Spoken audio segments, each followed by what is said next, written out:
Hi guys, I hope everyone's well.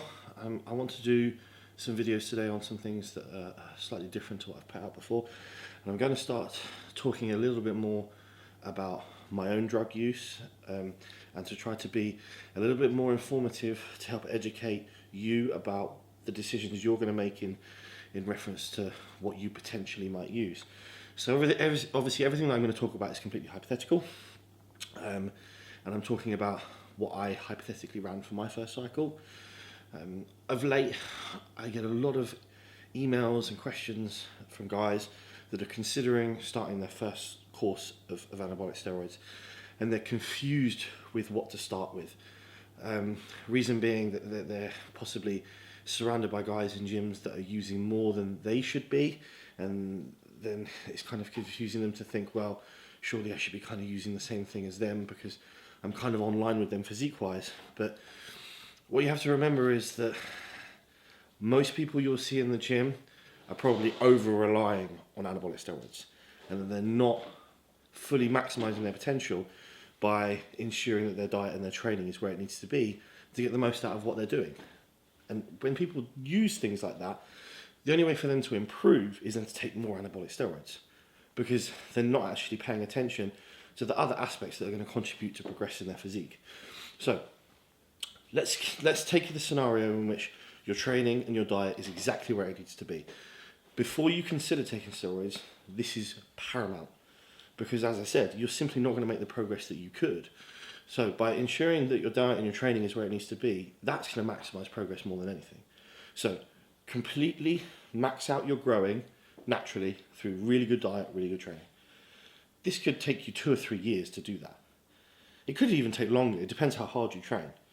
But in the first year, naturally, you can gain a good ton of muscle, that it slows down quite quickly. And then it'll get to the stage where you've kind of reached your natural limit. I think most people I know, myself included, probably didn't max out their natural limit because we just got a bit impatient. That's just the truth of it. But try to max that out if you can before you take steroids. Now, again, the other source of information that people are using are online forums, which largely are good, but then there is some misinformation and again, probably dosages being chucked around that confuse people. And again, for the third thing, you could then even be taking advice from advanced bodybuilders by simply asking them what they use, which is a poor thing to ask them. If people ask me, what do I use? Now, that's completely irrelevant to them because they are not walking around at the muscle mass I have. So the question they should be asking me is, what did I use the first cycle that I ran? And that's what I'm going to answer now. So for my first cycle, I used 400 milligrams of testosterone a week. Now, it doesn't matter what testosterone ester you use, be it propionate, cypionate, enanthate. The ester is just an ester. It simply contributes to the controlled release of the drug. So testosterone is testosterone. You'll hear some people say test prop holds less water. That may or may not be the case, but the realism is that it's so minuscule that you don't need to overthink this. Considering this is going to be your first cycle, I consider enanthate or cypionate a better option because you're going to be injecting less frequently. Propionate means that you have to inject every day or every other day to ensure stable blood levels, and that is hassle, especially for someone that hasn't injected before. The least amount of times you have to inject, the less chance you've got of screwing up an injection and possibly getting an infection. You have to remember, every time you go through that process, you're potentially opening up your body to an infection because you're introducing a foreign substance into your body. And if the drugs haven't been made as efficiently as you'd hope, and they're not as sterile as they should or could be, then you can get quite poorly. And I think most people that have used steroids for long enough have had adverse reactions to injections, potentially had abscesses and whatnot. So cutting down the number of injections that you do a week is ideal. So using a longer ester will do that. Now, secondly, avoid things that are high milligram per mil. So you'll see a lot of drugs that might be touted at 400 milligrams per mil or 500 milligrams per mil. I saw something the other day that was like 800 milligrams per mil. Ignore all those things, they're rubbish. They will never have that in them. The most you want to be buying is things that are 200 or 250 milligrams per mil. If you can buy a 200 milligram per mil cypionate or enanthate, that's perfect, because then you just do 2 mil a week.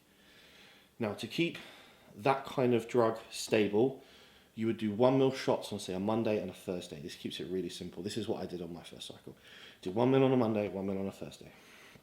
Now, additionally to that, depending on how you react estrogenically, you may need something to just help control side effects.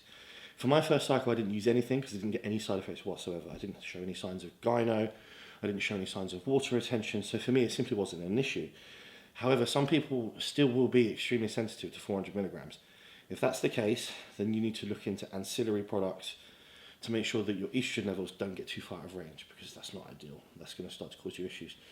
For the large majority, I think tamoxifen will suffice, as this will just ensure that estrogen isn't binding at the receptor site. So tamoxifen as well is going to have less impact on your lipid profile compared to an aromatase inhibitor such as Arimidex or aromasin, which are then going to cause decline in your HDL and elevations of your LDL, which isn't ideal. So if we can avoid aromatase inhibitors, that's great. And at 400 milligrams per week, you should be fine not to use one. If you do feel that you've gained a ton of water weight, then introducing half an Arimidex twice a week, again, on those days that you take your injections, should be absolutely fine to control your estrogen. Don't even consider anything harsh like letrozole. Because what tends to happen with guys on their first cycle is if they do get slight gyno side effects, straight away they'll be typing into Google, how do I cure gyno? And a common answer will be letrozole. However, this is a really very harsh drug. It's the strongest aromatase inhibitor you can get, and it's going to really lower your estrogen levels, probably out of range, which is not good, because we do need some estrogen to effectively build muscle as it contributes to strength and recovery. It's going to be really harsh on your lipid profiles, and it's going to cause you a big estrogen rebound when you stop taking it. So letrozole, completely dismiss that idea from your mind. Tamoxifen will work absolutely great at stopping gyno. 10 milligrams a day or 20 milligrams a day is all you need. Again, I didn't have to use anything like that in my first cycle, so that went absolutely fine for me. Now, what is advisable is using HCG throughout your cycle, because this is just going to ensure that your HPTA can recover more efficiently when you do cease your cycle. So 500 IUs twice a week. Again, you can take this on the day that you inject and just wrap it all up in one go, but it doesn't matter. As long as you're taking it twice a week, that's fine. Duration of the cycle. I think you're gonna make the most out of a 12 to 16 week cycle. Anything shorter than that's probably not gonna really do much, because you can still be growing after 12 weeks. I think 16 weeks is ideal. That's how long I did for my first one, and I was still making gains up until that time, and I considered carrying on, but I thought, no, that's enough. Let's come off now and then decide what to do from there. After your first cycle, I believe you should always PCT. Don't be one of these guys that from a first cycle considers then staying on and cruising. I'm going to cover cruising and PCT in a second video, but this today just gives you my thoughts on your first cycle. Don't be tempted to add anything on top of testosterone. You don't need dianabol, you don't need anadrol, you certainly don't need any exotic drugs like Tren or whatnot, so don't even consider them. You can make incredible progress off of 400 milligrams a week of testosterone. And obviously this hypothetical scenario is for guys. Let's get that very clear. This certainly is not anything that females should consider. I will do some videos further on about female usage, which is a touchy subject, but one that I'm fairly experienced with. I've worked with a lot of girls now, and I can say that I'm in the position to share my thoughts on what is good and what is not good in females, but this scenario is for males in their first cycle. So if you want to ask me any more questions about what I did for my first cycle in any more detail, then please feel free. Obviously, I'm not going to advise you what to do for yours. You watch this video and then you act as you will. I'm just talking hypothetically here, so let's be very clear with that. I hope this has been useful, me sharing this information, and it clears up any doubts that you have in your mind about what you are or aren't going to do, and you make some smart decisions moving forward. So cheers guys, and I'll speak to you soon.